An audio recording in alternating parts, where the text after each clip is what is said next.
Hey, what's up, you guys? So this video is going to be about the comparison of California and Florida. Now, if you're following the statistics, you probably know that one of the states that people are moving most from California is Florida. Actually, Florida is a winner amongst all the other states by gaining population. Now, I was in Florida last summer. What I did, I took a vehicle in the city of Orlando. I drove all the way to Miami, then I drove all the way to the Tampa Bay area, and then I drove back to Orlando. So I got a chance to see pretty much the all biggest centers of the Florida, and I have a lot to compare. Now, in my opinion, what the Governor DeSantis did there is really significant. Now, keep in mind, I haven't been in Florida before. That was my first time. The people are voting with their feet. If they're moving from one state to another, there should be a reason. I mean, no one would just leave their home because they like to be in a move or live in another city. Most of the time there are reasons for that. The first thing that you would notice, comparing to California, of course, and I'm comparing coastal cities, the amount of homeless guys. And don't get me wrong, I don't have nothing against homeless guys. Everybody can get a homeless. I'm talking about the guys that are mentally ill / on the drugs / homeless. There are much less people with those kind of problems in Florida.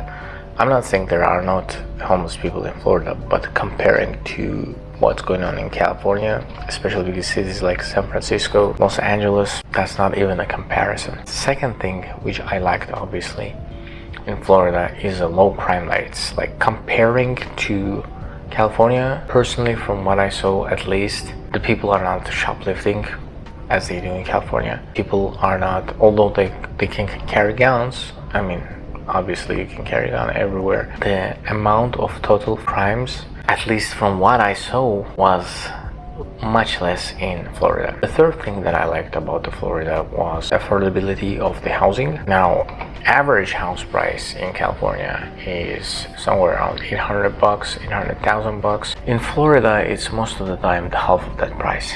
I think the main reason is that the housing laws are much easier.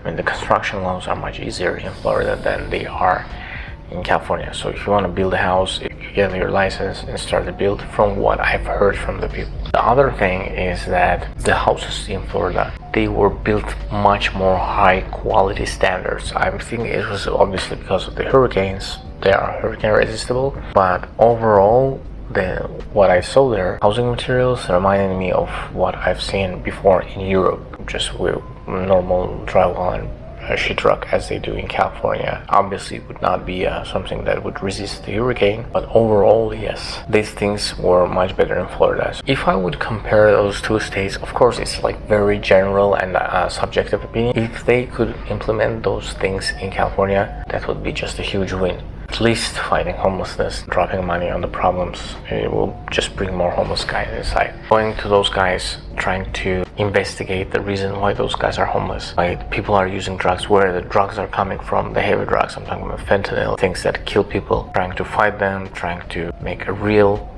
imprisonments, real penalties for those guys who sell the drugs. For instance, in Singapore, if you don't know, guys, that country was one of the poorest countries in the world. They had the highest drug usage per capita in the world. Now it's one of the safest and top earning countries in the world. And the guy who caused that, his name was Lee Kuan-yew, and he was asked like why they actually implemented the death penalty to drug dealers. And he was asked, don't you think that it's too harsh of a penalty for a person who sells the drug? And the answer was just phenomenal. He said that the person who sells the drug, he pretty much kills the whole family. It's not even a fair penalty for those guys. Obviously, when there is no penalty, people will just sell the drugs, and law enforcement will try to skip them because it would not just make sense. You will catch the guy, risk your own life, and after 2 hours he will just pay the bond and be out and selling drugs again. Definitely California should catch up with the laws.